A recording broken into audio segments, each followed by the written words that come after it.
Pessoal, já startei aqui a gravação de hoje, tá? Do dia 9/6/2025. Então, é, antes da gente iniciar a aula, deixa eu já fazendo a chamada aqui.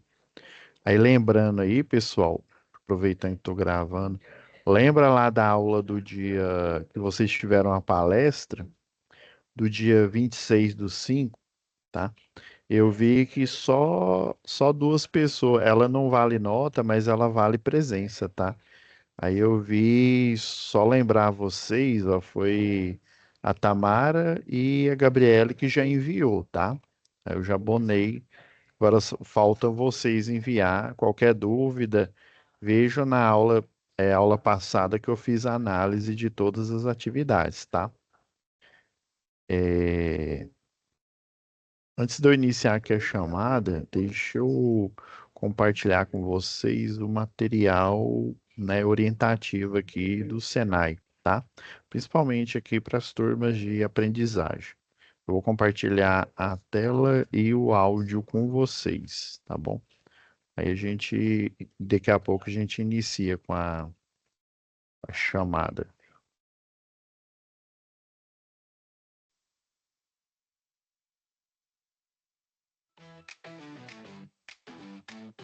Como aproveitar melhor sua web aula via Teams? Participar de uma web aula é mais do que entrar na chamada, é estar presente, focado e respeitando o momento de aprender.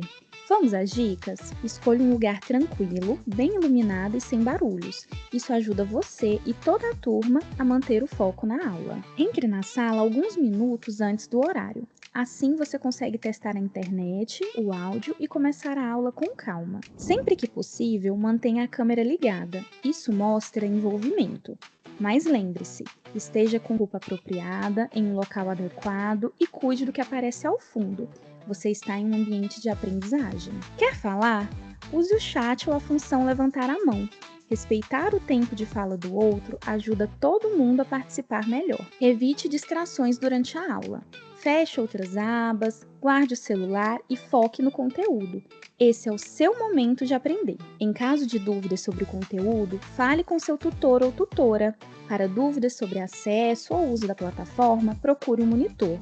Use o AVA, ele é o seu canal direto com a equipe. Você faz parte da aula e a gente está aqui para ajudar você a aproveitar o melhor dela.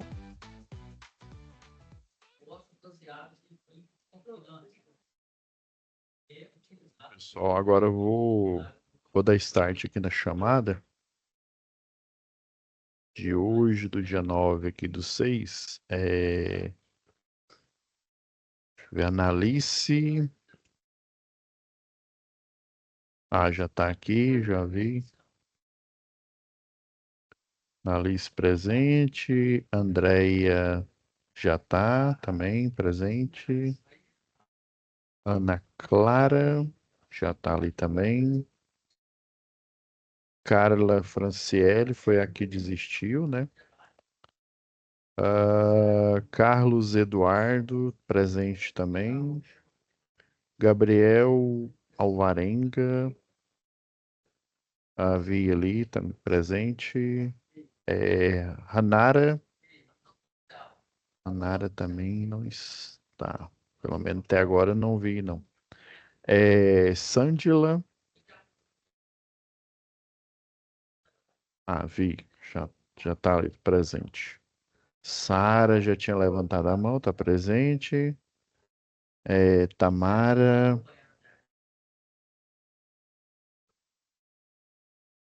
Tamara ainda não. Tandara já está presente. Vitor Henrique está ali, está presente. De qualquer forma, pessoal, eu dou uma olhada no automático aqui que tem das presenças, tá? Beleza. Encerramos aqui a chamada de hoje. Agora vamos à análise da próxima atividade. Eu vou compartilhar aqui com vocês. Essa atividade eu confesso que ela é um pouco em. Eu olhei o desenho, eu não achei o desenho legível, aí eu refiz ele Eu acredito que vai ficar melhor para vocês. Eu vou abrir ele aqui e já compartilhar.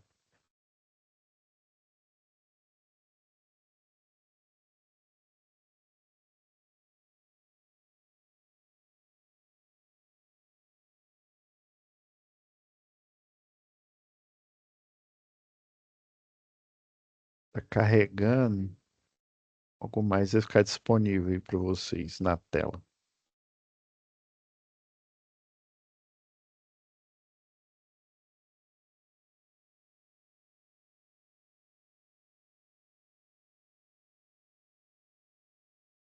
Ok, já tá aparecendo aí para vocês. Então, pessoal, é o desafio. Deixa eu só dar uma olhada aqui.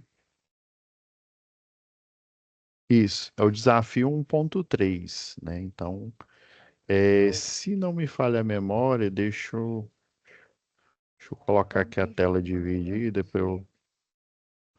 é o último desafio dos desafios um aí sobre análise de defeito, análise de falha, isso mesmo. São três desafios, né? E esse é o terceiro e último. E eu não sei vocês, mas eu achei ele, né? Eu já vou logo na folha aqui, ó, medindo as tensões do circuito elétrico do controlador lá da empresa, lá da Pendramin. Eu não sei vocês, mas eu achei isso aqui muito. Não é que é mal desenhado, não, mas tá faltando um pedaço aqui, né?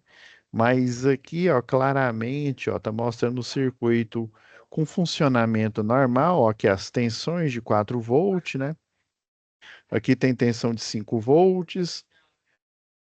Logo mais abaixo aqui, esses três em paralelo é tensão de 1 volt, tá? E o da direita aí, ele tá com um defeito, né? Ou seja, está vendo que a tensão modificou de 5 para 3,94, de 4 ele foi para 5. Se eu não me engano, acho que foi esses dois aqui que queimaram. Logo na próxima tela tem a explicação aí. Está vendo, ó, que aumentou a tensão desse daqui, né? Porque alterou a configuração, tá?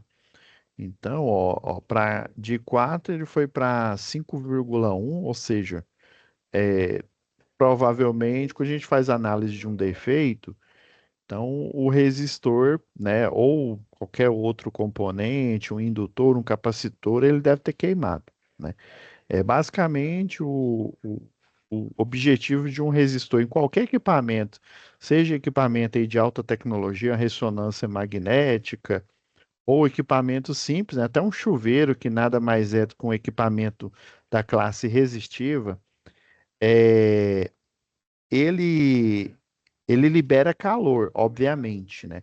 Mas isso é um efeito que acontece normalmente em um circuito elétrico, que é o efeito Joule, o efeito de aquecimento. Esse efeito se dá, igual a gente viu aula passada aí, né? As aulas anteriores aqui, eu peguei alguns exemplos pra vocês entenderem aqui. Lembra quando a gente viu lá na primeira lei de Ohm, né? A resistência e a tensão dividido pela corrente. Esse aqui é a definição matemática, né?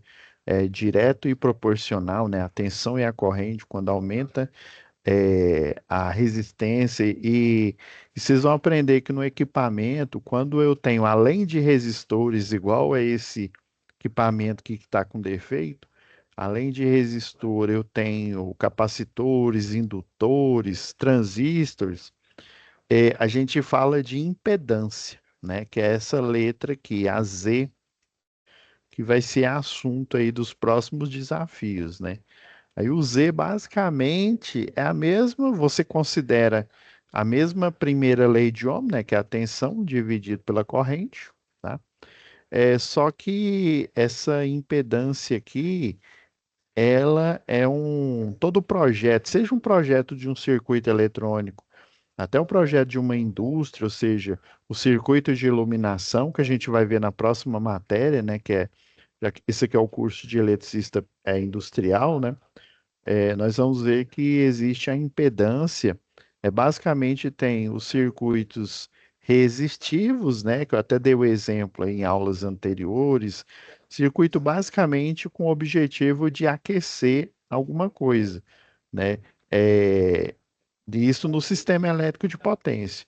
Mas basicamente o resistor é para ele limitar a tensão, né? A tensão em um componente. Eu acredito que eu até comentei com você, né? Você tem lá um microprocessador, um microchip, e eu preciso injetar um valor de tensão para esse microchip funcionar. Tem os circuitos lógicos aí de telefonia, hoje em dia a gente não fala nem telefonia, nós falamos de rede, né? É rede estruturada, que tem a parte de telecom, que é o VoIP, né? A antiga comutação do circuito, hoje em dia, é voz sobre IP, né? O VoIP, né? Que o sinal de... Porque antigamente só tinha um sinal de áudio, né?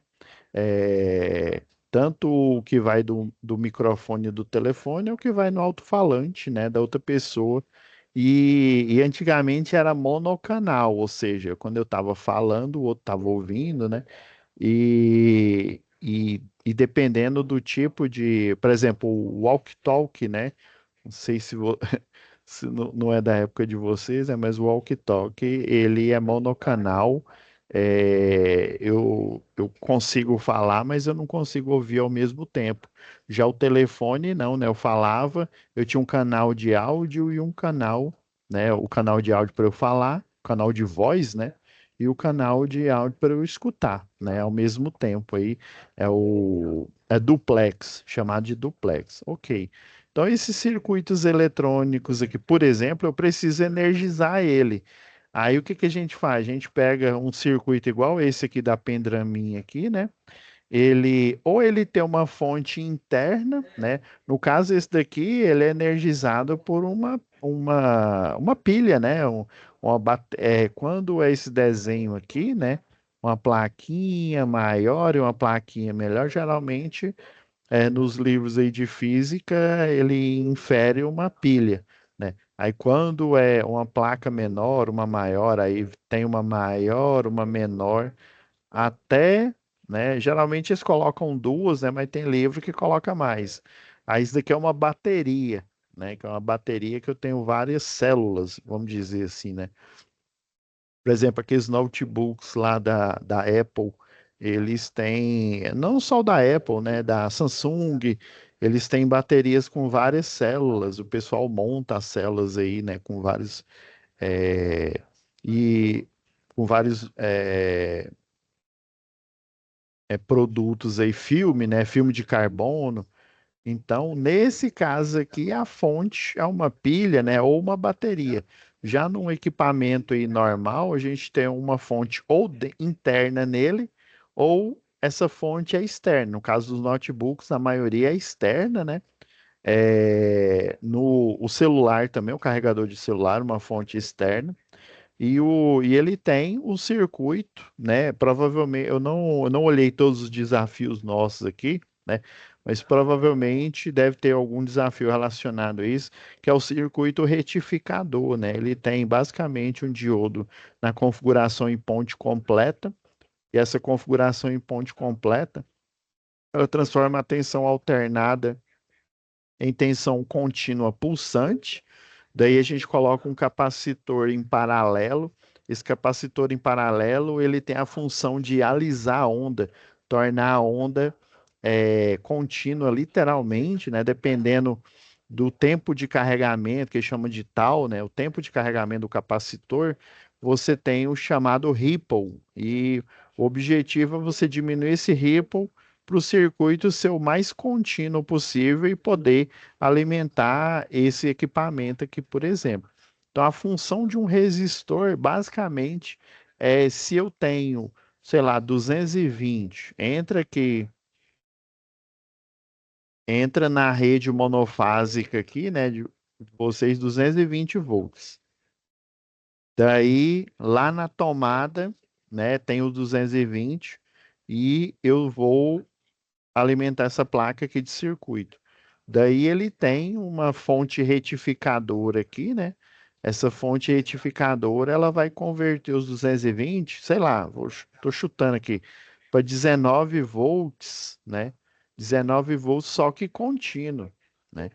Para atenção de trabalho, que por sua vez esse processador aqui, ele é para eu energizar ele, para ele entrar em trabalho, para fazer o trabalho que uma CPU faz, né, que baseada na arquitetura, depois vocês pesquisem, arquitetura von Neumann, então, que é a arquitetura de você fazer cálculos lógicos e cálculos aritméticos para o sistema operacional rodar, né? Ele roda basicamente aí na linguagem C né, tem o kernel do Linux, né? O kernel aí do Windows e do sistema aí da Apple, que também é Linux, né? Mas só que é um Linux modificado.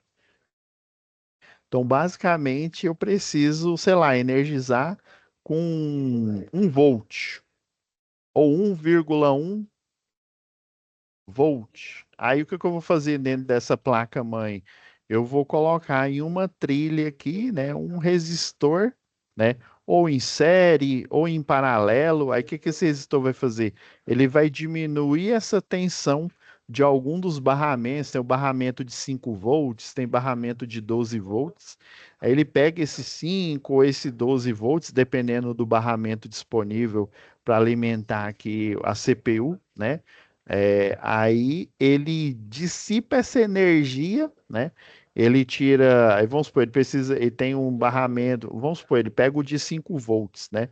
Então ele precisa dissipar 4 volts para ele ter os 5, não, o 1 volt, né? Porque senão queima o processador. E geralmente ele vai utilizar a técnica em série, a técnica divisora de tensão. Então, um projetista, né, um técnico em eletrotécnica, um técnico em eletroeletrônica, um engenheiro eletricista, um engenheiro eletrônico, basicamente ele vai ver o que que aquele componente precisa, né? Qual que é o tipo de tensão, se ela é contínua, se ela é alternada. Geralmente é contínua, né?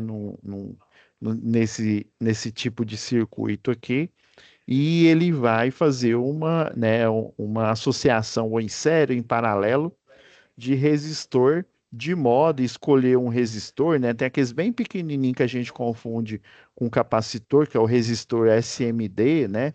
Resistor cerâmico, que é aplicado bastante em telecomunicação, antenas, né? Antenas de. Tem um transformador que ele amplia o.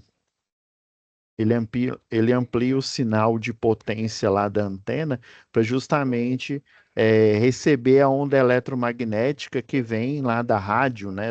Uma onda ou AM ou FM lá né? Que é a mais famosa aqui de Goiás, é interativa, né? Para você ouvir lá o Pablo Costa falando, ele vai pegar essa onda eletromagnética, traduzir, tem um circuito que faz essa tradução e pega a frequência lá da rede, né? Beleza, então, professor, estou querendo me dizer que a função do resistor, além de óbvia, que é dissipar calor, ele também dissipa energia, né, na forma de calor, obviamente, para diminuir a tensão, para fornecer a tensão necessária para os vários tipos de equipamento. Tem um controlador numa placa-mãe, a gente tem um controlador da porta USB-A, né, USB-C, e por aí vai, né, os controladores das memórias RAM, e por aí vai. Beleza. Mas outra função é a função, né, de impedância, que aí utiliza em equipamentos de tensão e corrente alternada, que vai ser um assunto aí de outra aula. Então, mas basicamente entenda que a primeira lei de Ohm, né, basicamente para circuito de tensão em corrente contínua, a gente utiliza essa fórmula e alternada a gente considera impedância, porque dentro desse equipamento eu posso ter capacitores, né? E igual eu até peguei a oportunidade lá daquela aula que vocês não tiveram, né? Aí por isso que eu passei aquele exercício com associação de indutores, associação de capacitores, justamente para vocês já terem essa ideia aí, né? Na qualidade aí de futuros eletricistas industriais aí, né? Já você ter essa ideia que tem associação de indutor, associação de capacitor. Então, basicamente, nós temos indutores, né, dentro de um circuito eletrônico. Esse aqui é bem simples, né? Pelo menos essa parte aqui que está com defeito, né? Nós temos o indutor, nós temos o capacitor, a gente, é, né, em uma aula futura, e a gente disseca ele, e a gente estuda ele tanto, né, o comportamento dele no domínio da tensão e corrente contínua, como também da tensão e corrente alternada, tá? E daí vai aparecer uma resistência que é chamada de impedância. Quando eu chamo ela de impedância, quer dizer que existe um valor de resistência dentro do circuito que foi influenciado pela variação de campo magnético do indutor e a variação, né, elevação ou diminuição de potencial elétrico pelo acúmulo de carga do capacitor, que é chamada, aí sim, agora a gente está falando de tensão, né, e corrente alternada, que pode ser, né, por isso que eu vou colocar mais ou menos aqui, né, é chamado de reatância. Aí essa reatância, ela pode ser indutiva, e essa reatância também, que é chamada de X aqui, ela pode ser capacitiva. Deixa eu lembrar aqui, 2π a frequência e o valor da indutância. Esse aqui é o cálculo que a gente vai fazer provavelmente numa atividade aí um pouquinho mais para frente aqui, né? Então você calcula e a unidade de medida é o ohms, viu? Por isso que a gente chama de impedância. Mas é para você, quando fala impedância, você, então quer dizer que ou é um equipamento eletrônico que e se ele está falando em impedância, quer dizer que essa resistência ela está sendo influenciada ou por um indutor, ou por um capacitor, ou até pelos dois, né? Que é bem plausível na maioria das vezes aí. E tem também o cálculo da reatância capacitiva. Na verdade, é o inverso aqui, é 1/2π, né? Aí você utiliza o 3,14, né? A frequência. Se for da rede elétrica, se a gente estiver falando aí de um motor de uma fonte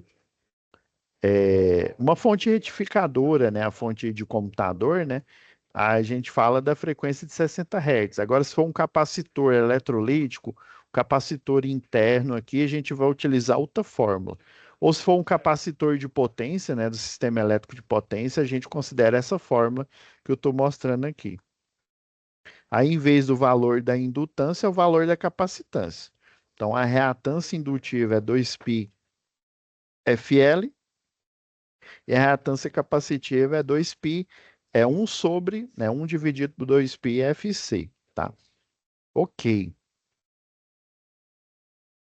Aí, eu peguei esse circuito, né, eu peguei aqui um software, desculpa, gente.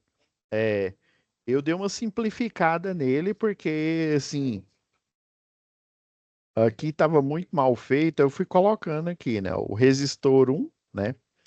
Ele originalmente ele tem uma tensão, né, de 5 volts, né, uma resistência equivalente à própria do resistor aqui, né, que é os 5 ohms. Essa segunda parte entre os bornes B e C, aí o circuito ele está com defeito.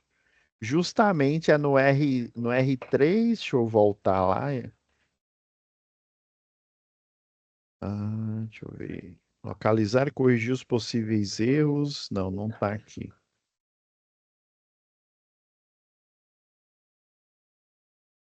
Ixi, ficou péssima a imagem aqui. Por algum motivo a imagem ficou horrível aqui. Deixa eu ver. Deixa eu ver o porquê.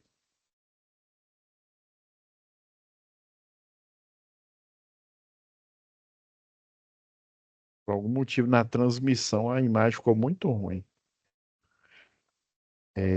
Eu vou depois, eu vou mudar aqui. Deixa eu ir salvando.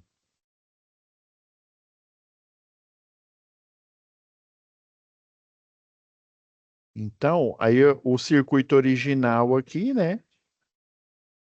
Eu coloquei as tensões.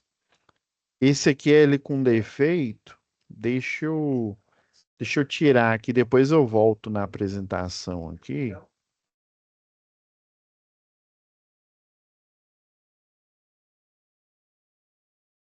Porque senão vai ficar esquisito.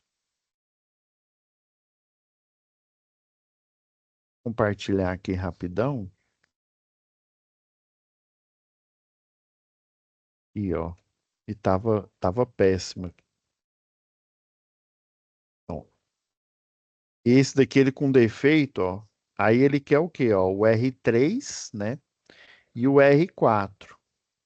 E agora está com essa característica aqui, ó, com a tensão de 3,94, sendo que a tensão original, né, a que tem que aparecer é 5, né? E o R3, se eles queimaram, quer dizer, ó, que agora eu não tenho mais resistor em paralelo. A corrente, ela está fazendo isso daqui, ó. Deixa eu pegar o desenho aqui. Então, no D, né, o normal, né, deixa eu ir para o slide anterior aqui, ó.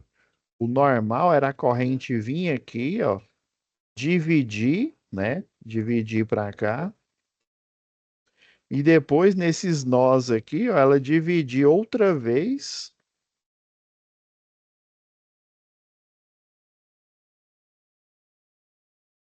como aqui é um ponto de curto, é o mesmo nó, né? Então ela divide aqui e depois a corrente total ela aparece aqui, né? E total. Esse é o circuito funcionando normalmente. Aí o que que aconteceu? O R3 e o R4 queimaram. Então quer dizer que agora eu tenho um circuito basicamente, ó, esse tá em aqui, ó, em série. Esse daqui ele tá atuando como aberto, né? Como se eu tivesse arrancado o resistor. E tá o R4 aqui. Por isso que eu coloco essas imagens aqui do circuito, pessoal, porque se for desenhar na mão, fica horrível. E esse daqui, ó, ele tá aberto. Então quer dizer que esses dois vão estar em série e esses dois em paralelo aqui, né? E aí, lá no enunciado, ele fala assim, supondo, né? Supondo que eu não conheça, né, vamos pegar o enunciado aqui, quer ver?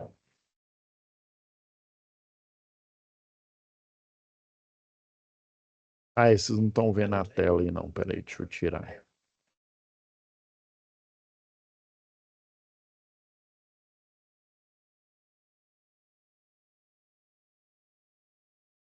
Pôr a tela inteira aqui, ó. Aí ele pega e fala assim, ó. Peraí, aqui, ó.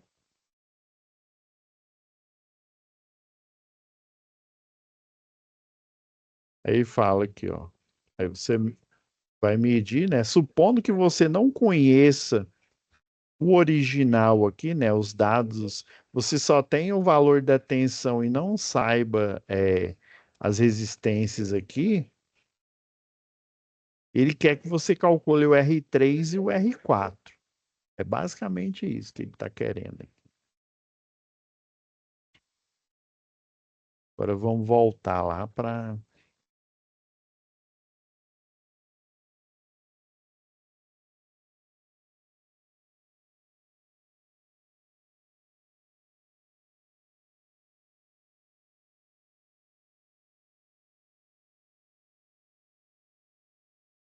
Lá para a página que ficou. Ó, agora a imagem, a imagem ficou boa. Ó. Vocês viram? Ela estava aparecendo borrada. Pelo menos aqui para mim estava aparecendo borrada aqui, ó. Beleza. Mas antes, pessoal, como eu não falei das características do circuito, né, do resistor em paralelo, vamos fazer aqui um resuminho aqui, né? Então, eu já coloquei aqui, ó, o paralelo, dependendo de onde você, né, você está trabalhando, eles não chamam de paralelo, não, eles chamam de divisora de corrente, que é justamente já se lembrar que em paralelo a corrente divide e a tensão é a mesma, ou seja, na no sistema elétrico potência, ó, na tomada nossa aqui, ó, pelo menos aqui Goiás, né, Equatorial Distribuição Goiás, a gente tem o quê? Na fase 220 volts alternado, né? No neutro é 0 volts, ou seja, ausência de tensão, e no terra também, né? Ausência de tensão. E lembrar uma coisa aqui para vocês, pessoal. Vamos supor que você está numa residência em que ela é bifásica e a fase dela é 127 volts, por exemplo. A fase A aqui é 127 volts. E daí, né, isso já vai ser tema de um outro desafio nosso.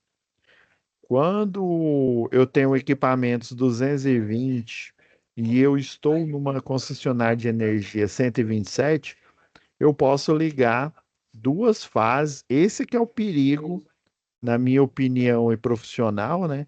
De um circuito 127 volts, que aí você, em vez de ligar o neutro aqui, ó, você vai ligar o quê? Fase B também 127 volts. A DDP desses dois aqui vai dar, né, 127, aí você multiplica aí, vezes raiz quadrada de 3, vai dar 220, aproximadamente isso, 220 volts, né? Então, você tem uma falsa sensação de que você tem fase e neutro, mas aí você tem que lembrar, se você é numa região de 127 e você tem equipamento 220, é porque você está utilizando os dois em fase. E aqui tem um terra. Aí sabe qual que é o problema dessa instalação aqui, ó? É, né, por exemplo, né, me interrompa se eu tiver errado aí, ó, qualquer um de vocês aí. Geralmente, o que que o eletricista, né, quem instala lá, faz com o neutro aqui quando a residência, né, eu já morei em muitos anos aí antes de morar sozinho, já morei com minha mãe, né? Toda casa que eu morei, eu não sei vocês, não sei se pode ser que tenha alguém aqui que, né, mora em condomínio de luxo, né? Aí é outra história. Mas nas casas mesmo que eu já morei, eu só fui descobrir que existia esse tal aí de terra na faculdade, né? Eu não sabia o que que era esse terra, não. Até o pessoal ficava fazendo brincadeira lá com, você não sabe para que que serve o terra, não? Eu fiz o segundo grau, né? Eu fiz o segundo grau, antigamente chamava de colegial, né? Acho que hoje deve ter o mesmo nome. Aí existia dois tipos de segundo grau, o segundo grau colegial e o segundo grau técnico. E o segundo grau técnico, né, ele era extremamente difícil. Era quase como se você já estivesse entrando, que aí você terminava esse segundo grau, você já terminava como eletrotécnico. Aí eu naquela loucura, né, queria ganhar dinheiro já, queria sair com o pessoal. E aí, extremamente difícil, né? E eu não sabia que existia esse tal de terra. E tem projetos aí que tem um mezanino, né? Geralmente quem mora aí de vocês aí, quem mora em algum prédio, né? Existe o mezanino, que é aquele salão de festas, né? Você tem um térreo, o mezanino, e depois que começa a contar, primeiro andar, segundo andar, terceiro andar, e por aí vai, né? Então tinha muita coisa que eu não sabia. Aí sabe qual que é o problema? Onde é 127, que o cidadão, ele vai fazer a mesma coisa que ele faz aqui, ó. Ao eletricista, como na maioria das casas. Aí quando eu falar casa comum, pessoal, é porque pela concessionária de energia, pelo menos eu não conheço nenhuma.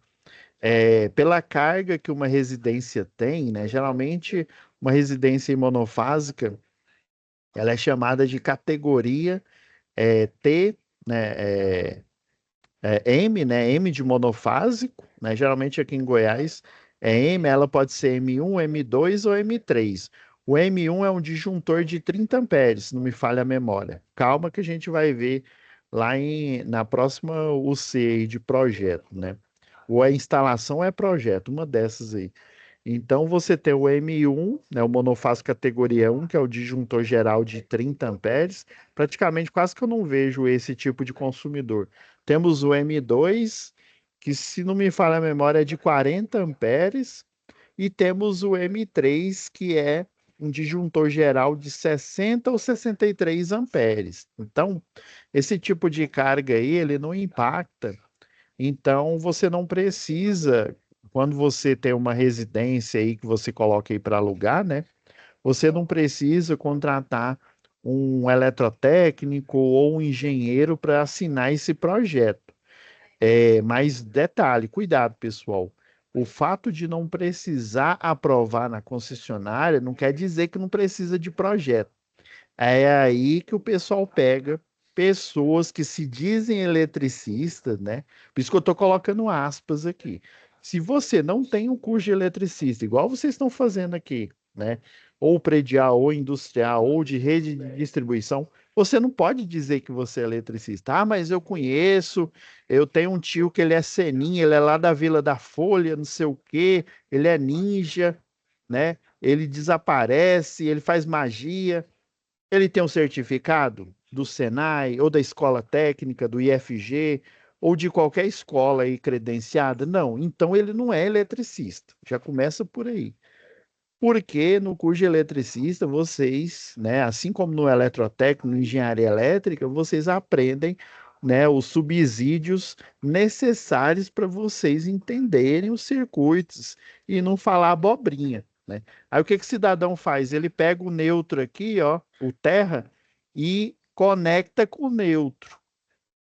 E o neutro lá no poste, ele está aterrado, né? Eu vou dar spoiler aí dos próximos capítulos aí, né?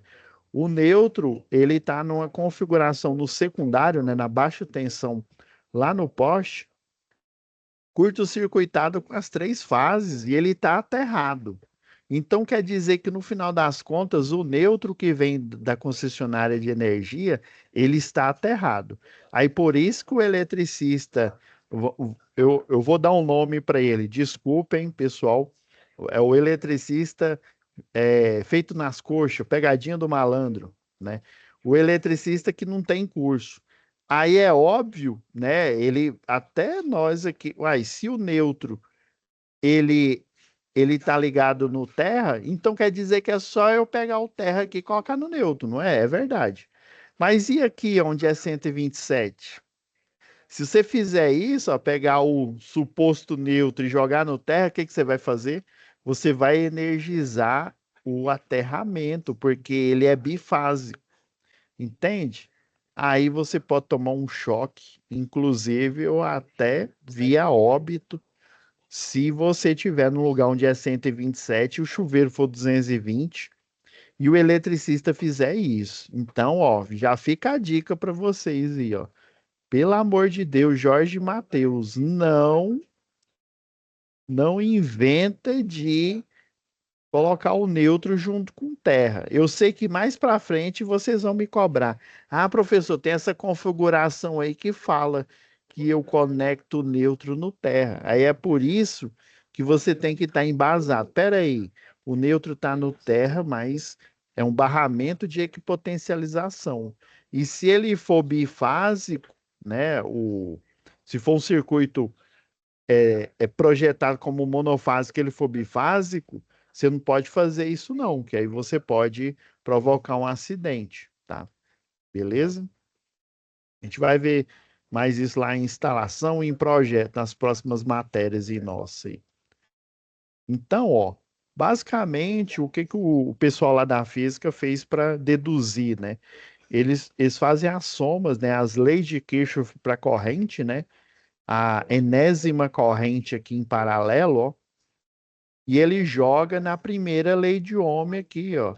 Lembra lá, ó, primeira lei de Ohm é tensão dividido pela corrente. Só que aqui ele isolou o quê? Isolou a tensão, já que a tensão é a mesma, você concorda que o liquidificador que você põe na tomada, ele é 220. A Frita Light também é 220, né? A sua máquina de lavar é 220, então ela está em paralelo, ela está no mesmo nível de tensão. E daí o que que ele foi fazendo aqui, ó? Ó, aí ele faz o quê, ó? Ele modifica ela aqui, ó, e isola a corrente elétrica de cada um aqui, ó. Ou seja, ele passa a corrente para cá e a resistência para cá. E vai ficar corrente igual a tensão dividido pela resistência. É isso que ele fez aqui, ó. Então você tem, ó, o somatório, a lei de Kirchhoff fala, ó, que o somatório das correntes aqui, né? Aqui você tem ela literalmente o somatório das correntes, que vai ser igual à corrente aqui no final, a corrente total, tá? E você tem as correntes escritas em conformidade com a primeira lei de Ohm, né? Com a modificação dela aqui, ó. A tensão dividido pela resistência. A tensão não é a mesma? Lá em matemática vocês aprenderam que vocês podem pôr ela em evidência, ó. Isso foi feito aqui, ó.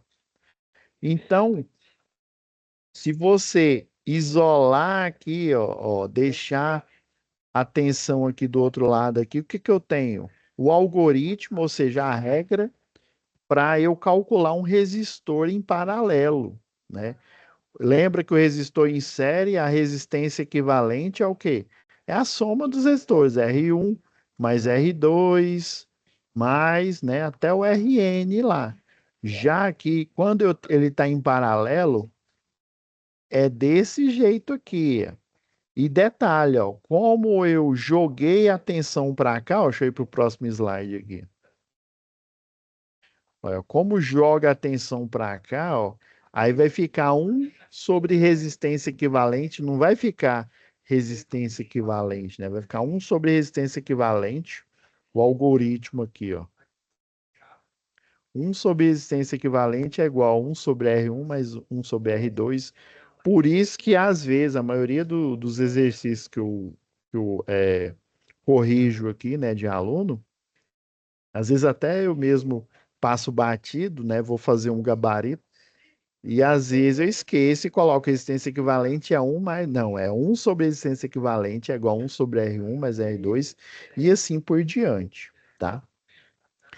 Quando eu tenho dois resistores iguais aqui, ó, eu posso, né, falar que a resistência é a metade, né? Se os dois são de 20, então quer dizer que a resistência equivalente é de 10, né? E quando geralmente o pessoal faz de dois em dois a conta aqui, ó, de resistência em paralelo, que fica mais fácil. Aí você tira o mínimo múltiplo comum, a coisa interessante, pessoal, da matemática. Mínimo múltiplo comum de um número que existe. Como assim, professor, um número que existe? Um número concreto, um, dois, três, quatro. Agora imagina num projeto de circuito eletrônico ou num projeto elétrico, né? De uma residência aí que eu tenho iluminação, cargas, você tem impedâncias, resistências de equipamento que você não sabe nem quais são. Você sabe que eles estão em paralelo.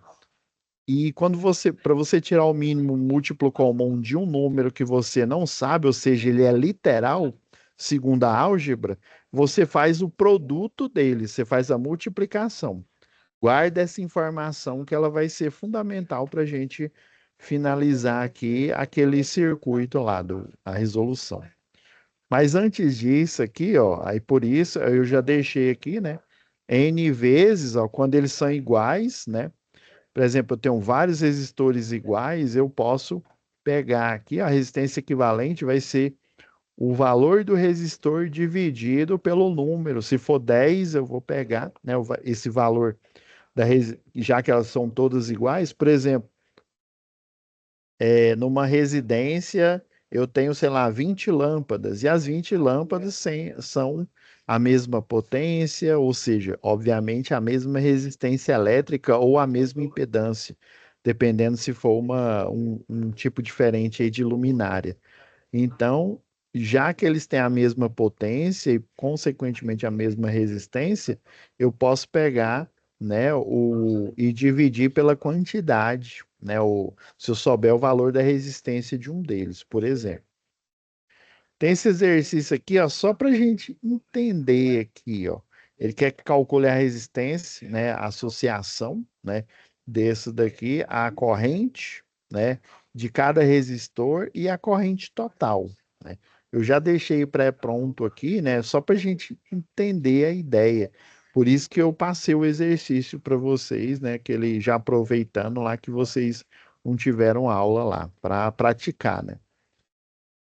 Então, ó, você redesenhando o circuito e pensando na lei de Kirchhoff, na lei de, na lei de Kirchhoff para as, né, para as correntes, né? Que a corrente ela vai se dividir aqui. A resistência equivalente, você vai aplicar o algoritmo, ó. 1 sobre resistência equivalente é igual a R1, R2, R3. Note aqui, ó, que eu tenho valores, é igual eu falei, valores conhecidos. O mínimo, o múltiplo comum dele, quando eu tenho conhecidos aqui, já que ele está numa base decimal, você poderia ter colocado o 6 aqui, o mínimo, esse aqui não é nem o mínimo múltiplo comum, viu? Esse aqui, na verdade, é o máximo divisor, mas ele serve, ele é um múltiplo, né? Contanto que esse múltiplo, ele seja múltiplo do maior valor, essa é uma técnica da matemática aí que geralmente o professor ensina aí pra gente, tá? De conhecida, eu poderia ter colocado 6 aqui, aí meus cálculos ficariam bem mais simples, né? Então, a resistência equivalente aqui deu 10, tá? Já a intensidade da corrente, ó, eu aplicando a primeira lei de Ohm, né? Fazendo aquela modificação, sempre você lembra, ó, você entendeu que a resistência é igual à tensão pela corrente, hein? Pasmem, gente. Oh, deixa eu colocar aqui, que eu estava colocando no laser aqui. Né? A tensão dividido pela corrente, não, não se surpreendam. Eu já tive alunos que falavam, professor, são três fórmulas. Não, é uma só. Essa daqui é a mesma fórmula dessa daqui, ó. Só isolei a corrente, ó. Passei ela para um lado, ela está dividindo, passou para o outro, multiplicando, ó. É a mesma equação, só que com variáveis em evidência diferente. Do mesmo jeito, se eu colocar a tensão aqui em evidência aqui, ó, passo para o outro lado aqui, vai ficar o quê? Resistência multiplicado pela corrente. Então, não são três. Parece bobeira, né? Ah, professor, isso aí é óbvio que eu sei isso, é óbvio. Você que provavelmente deve ter tido uma escola aí decente, né? Agora, se você não teve uma escola decente, pessoal, eu já vi aluno de faculdade, eu já dei aula para engenharia elétrica de faculdade me dizer que são três fórmulas diferentes. Eu devo dizer que eles não continuaram lá na engenharia elétrica, porque eles começaram a bombar um semestre atrás do outro. Eu falava, pessoal, entende que isso aqui é a mesma fórmula, né? Aí eu fiz igual aquela, não tem aquele menino lá do M? Cadê os seus estudos, né? Então, presta atenção, gente. É álgebra, isso aqui é álgebra pura, álgebra simples. Vamos para o próximo aqui, ó. Um de aplicação. A corrente total é só você fazer o somatório, ó, dos três aqui, ó, que a corrente ela entra e depois vai para o neutro, né? Vai para o neutro e vira corrente total. Vamos para o próximo aqui, ó. Esse exercício aqui é interessante. Tirei de um livro aqui, um livro que eu usei ele no segundo grau, né? Então ele deu o valor aqui, ó, das lâmpadas. Você já sabe que as lâmpadas elas estão em paralelo, né? Então lá na lâmpada vai ter só essa informação, ó, a potência, né? Às vezes você não encontra na lâmpada o valor, não, você só encontra o, desculpa, você só encontra o valor da potência e o valor da tensão você encontra na embalagem, no invólucro dela. mas tem lâmpada que tem pelo menos o valor da potência desenhado, né? Gravado nela aqui. Beleza. Então ele faz duas perguntas, ó, determine a resistência equivalente dessa associação, né?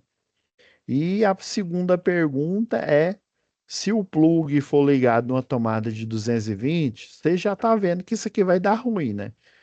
A lâmpada que tem a configuração de 120 volts, você sabe que o que vai acontecer com ela, né? Ela vai queimar. Essa daqui não, ó. Essa daqui é para configuração.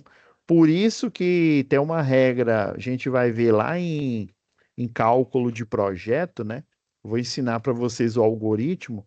É, tem uma regra que em projetos industriais você tem que colocar uma tag aqui na tomada, né? Você usa aquela impressora, não tem aquela impressora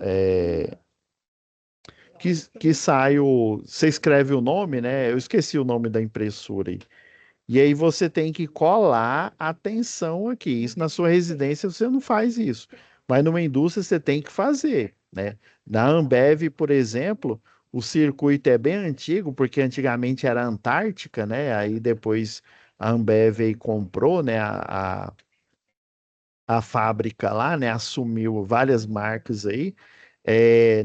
Na parte administrativa lá é 110. Aí o pessoal coloca 110 que é o 127, né? E aí dá 220. Tem que tomar cuidado. Ainda, né? É porque é porque o projeto ele é antigo. Eram equipamentos de São Paulo e na sua maioria em muitos municípios ali, né, de São Paulo aí, exceto da Grande São Paulo, é de 127 volts. Então, sempre ó, você faz um desenhozinho representando a lâmpada, né? É, você tem que achar que no caso aqui, ó, como é que eu achei a resistência aqui, ó? Lembra que eu falei que você pode utilizar tanto a fórmula da potência aqui, ó, unida com a fórmula da primeira lei de Ohm aqui, ó. Essa é a lei das potências e essa é a lei de Ohm aqui, ó. Então, o que que ele fez aqui, ó? Ele isolou a resistência aqui, né? E colocou no lugar o valor. Ele não deu a potência do equipamento aqui, ó. Se você pegar aqui, ó, você isolar a resistência na primeira lei de Ohm aqui, ó, vai ficar a resistência igual a tensão e pela corrente, né? É, tensão, por exemplo, aqui, ó, corrente. Se eu pegar essa daqui, ó, e isolar, vai ficar corrente, passa a tensão para cá, ó, vai ficar corrente é igual a potência dividido pela tensão, ó. Eu passei para esse outro lado aqui, ó. E aqui, ó, eu pego e insiro essa fórmula aqui, ó, por exemplo, né? Ou então eu faço o contrário, eu isolo a tensão aqui na fórmula da potência, aqui, ó. Tensão vai ser igual a potência dividido pela corrente, né? Você pode modificar ela aqui. Então, ela foi modificada aqui justamente, né? Ficou U ao quadrado dividido pela potência, ó. 120, que é a da lâmpada 1, né? O R1. Então, deu 240, tá? O próximo aqui, ó, do mesmo jeito, ó, usou o mesmo algoritmo. 220 ao quadrado dividido por 100, né? Que é a potência dela. Deu 480 aqui. Aí, na associação em paralelo aqui, ó, produto pela soma, né? O produto pela soma deu, né? O produto aqui, ó, deu 116.160 dividido por 724. Deu uma resistência equivalente de 160,4 ohms, né? E a pergunta aqui, né, se o plug for ligado no 220, né? Aí eu fiz o desenhozinho bem bonitinho aqui para vocês verem que eu tirei lá do livro, né? Então a corrente na lâmpada 1 vai ser de 0,5 amperes. Já a corrente na lâmpada 2 aqui, ó, com a tensão de 220 e a resistência que a gente achou aqui, ó, de 480, deu 0,45, tá? Então, ó, a corrente, agora se eu fizer a resistência em equivalente, que é essa daqui, ó, resistência equivalente do circuito total aqui, ó, você vai ver aqui, ó, que a corrente do circuito, a verdadeira, vai sair muito maior, né? Muito maior que a corrente nominal que sai, por exemplo, na lâmpada, é a lâmpada um, né? A lâmpada um, que é a lâmpada que tem a configuração de 200, de 120 volts, né? Então a L1 ela vai queimar, né? E a L2 vai brilhar com, né, com a iluminância normal, já que ela foi projetada para 220. Então, isso aqui é para vocês entenderem isso. Agora, vamos à resolução. Vai ser bem rápido aqui, pessoal, né? A resolução do circuito, eu dei uma diminuída nele aqui, né? Tirei que a negócio da chave de segurança aqui, ó. Então, para a gente achar o R3 aqui, ó, não é pegar esses dois em paralelo aqui, ó, o R3, né? Vamos achar uma resistência equivalente, ó. O R3 com R2, tá? Então é o produto dividido pela soma. A resistência equivalente 2 a gente já tem. Por quê? Porque é o do circuito sem defeito. Lembra que ele falou? Aí se eu tenho as informações dele, né, com sem o defeito, mas eu não sei qual que é a resistência. O que está faltando é a resistência que está com defeito. Então você vai aplicar a mesma forma, só que a incógnita agora vai ser o R3, né? Então, ó, passa para o outro lado aqui, ó, faz a propriedade distributiva aqui, ó, passa tudo isso aqui para o outro lado lá, ó. Aí aplicou a propriedade distributiva, ó, 4 vezes 6,5 deu 26, 4 vezes R3 deu 4R3, né? Agora, isolando o termo comum e juntando o que acompanha a álgebra básica, viu? Ó, aqui está menos 4 ou aqui está mais 4 vai para o outro lado da equação menos 4. Então fica 6,5R3 menos 4R3 igual a 26, né? 26 vai ser igual a 2,5R3, né? Então, né, se eu digo que 26 é igual a 2,5R3, obviamente 2,5R3 é igual a 26, né? O princípio lá, né, da identidade. Eu fazendo a divisão aqui, ó, passando 2,5 agora dividindo, vai ficar 26 dividido por 2,5, que dá uma resistência, né, de 10,4. Se a gente for olhar lá na folha, né, na folha lá do exercício, realmente é essa resistência aqui. Então, essa é a técnica que você vai usar para achar essa resistência no desafio 1.3. Agora o próximo aqui, ó, já vai ser um pouco mais difícil, porque você tem três resistores em paralelo. Aí você usa o mesmo algoritmo, ó, um sobre R3, mais um sobre R4, mais um sobre R5, mais um sobre R6, né? E a vantagem nossa é que a tensão aqui, ó, em cima, a paralelo, é 1 volt. Então vai ficar 1 dividido por 1, né? Resistência equivalente também é 1 ohm, né? Então 1 dividido por 1 vai ser igual a 1, né? O R4 é o que a gente quer achar, né? No caso. O R5 a gente tem, que é 3,6, e o R6 a gente tem também 1,8, né? Então, ó, aí que eu falei, para você achar o mínimo múltiplo comum de um número é fácil. Agora, achar de uma variável não é fácil. Mas aí os matemáticos aliviaram para a gente. Quando a gente não sabe, ele é literal, na álgebra, a gente faz o produto deles, ou seja, R4, né? Vai ser R4 vezes o R5, que é 3,6, vezes 1,8 aqui, ó. E vai dar, ó, fazendo aqui o produto aqui, ó, deu 6,48 R4, tá? Então, o mínimo múltiplo comum de dois números e uma variável é o produto delas. Tranquilo? Agora, a gente vai pegar isto aqui, ó, e tirar o mínimo múltiplo comum, né? Usando a regra. Se vocês não lembram da regra, eu escrevi ela aqui, ó. A regra é o quê?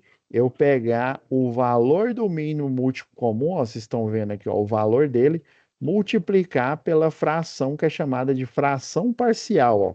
1 sobre R4, 1 sobre o 3,6, que é o R5, e 1 sobre R8, né? Então ficou, ó, o mínimo múltiplo comum multiplicado, né, pela fração parcial aqui, ó, 1 sobre R4, né? O outro aqui, ó, R4 vezes 6,4 R4, né? Não, 6,48, desculpa, porque está muito pequeno aqui, eu tenho que aumentar essa letra aqui. Dividido por 3,6, né? Aí fazendo a álgebra aqui, ó, o R4 você pode simplificar aqui, ó, sobrou só 6,4 R4. Aqui você faz a divisão, ó, 6,48 dividido por 3,6, né? Deu 1,8. Agora aqui, ó, 6,48 dividido por 1,8 deu 3,6. Tá vendo que dá os inversos aqui, ó. Agora sim, né, eu tenho dois itens aqui, ó, em termos de R4. Então vai ser 1,8 R4 mais 3,6 R4, né? E deu 5,4. Que aí, ó, a gente passa para cá, ó, passa para cá, tá dividindo, passa para cá multiplicando, ó. Por isso que ficou assim, ó, 6,48 mais 5,4 R4. Agora, a gente tem que isolar o R4 aqui, ó. Mas aí passa para o outro lado aqui, ó, o mais 5,4 fica menos 5 aqui, ó. Aí fica 6,48 R4 menos 5 R4 igual a 6,48 aqui, ó. E aí, ó, essa subtração dá 1,08, né? Até na primeira vez que eu fiz, eu errei porque eu coloquei 1,8. É 1,08, viu? Aí 1,08, ó, passa para o outro lado dividindo, aí vai ficar o quê? 6,48 dividido por 1,08, que dá 6 ohms, né? Então é assim que você acharia, né? É dividindo o circuito, ou seja, você não precisa fazer ele todo, mas você precisa ter informações. Que informação que você tinha? Que era a resistência equivalente, né, do R4, e o valor do R2, que é 6,5. Do mesmo jeito aqui, ó, você tinha a resistência equivalente do R3 aqui, ó, não, a resistência equivalente que eu chamei de 3 aqui, ó, é 1, né, 1 ohm, e o R4 é o que eu quero achar, e os outros você tinha. Aí você tem que fazer a álgebra ali. Devo dizer, pessoal, que para tem um programa, tem vários programas, na verdade. Tem o PSpice, tem o. Se vocês forem mexer com circuito eletrônico, né? Tem o Multisim, só que o Multisim ele é pago, você tem até que a licença não é muito cara, não, viu?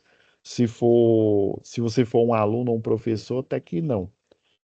Só se você for uma empresa, e aí você tem que comprar as várias licenças. Mas assim, não ache que uma Apple da vida, uma Samsung, uma ROG, eles fazem os cálculos na mão, igual a gente vai fazer também de projeto, né? A gente faz aqui na mão para a gente entender os princípios. Lá no mundo real, na hora que você estiver na indústria, né, que você estiver trabalhando, tem os programas que fazem isso. E existem os calculistas também, né? Já trabalhei em empresa que eu só gerenciava a equipe de projetista e tinha a equipe de cadista, né? O projetista, no final das contas, assim, só para vocês entenderem, ele só fazia a RT, né? A anotação de responsabilidade técnica, né? E o cadista, o pessoal pagava o curso, né? Ele fazia, se fosse de eletrônico, né? Por exemplo, ele faz o curso lá do PSPAIS, que é gratuito, né? Aí faz o curso e aí o cadista, ele vai calcular tudo no PSPAIS. Ele não faz nada na mão. E aí vem lá o engenheiro ou o técnico em eletroeletrônica e faz a anotação de responsabilidade técnica, né? Se a empresa for pequena, né, e aí ela não puder pagar um engenheiro, ela paga um técnico em eletroeletrônica, do mesmo jeito, né? Se ela não pode pagar um engenheiro eletricista, ela paga um eletrotécnico, né? Ele assina tudo. Então, às vezes, o cadista, ele faz os cálculos, mas não é também na mão, não. Ele faz tudo no programa, ou no programa, se for eletroeletrônico, num programa aí de eletroeletrônica, ou então num programa de projeto, que vai ser assunto lá, das outras UCs aí, os Cs de projeto nosso aí, tá? Então é isso, pessoal. Vou parando aqui, já deu 11 minutos aqui, né? Outra turma já deve estar já desesperada lá. Então, vou parando aqui a gravação, tá, pessoal? E até amanhã essa gravação vai estar disponível para vocês, tá?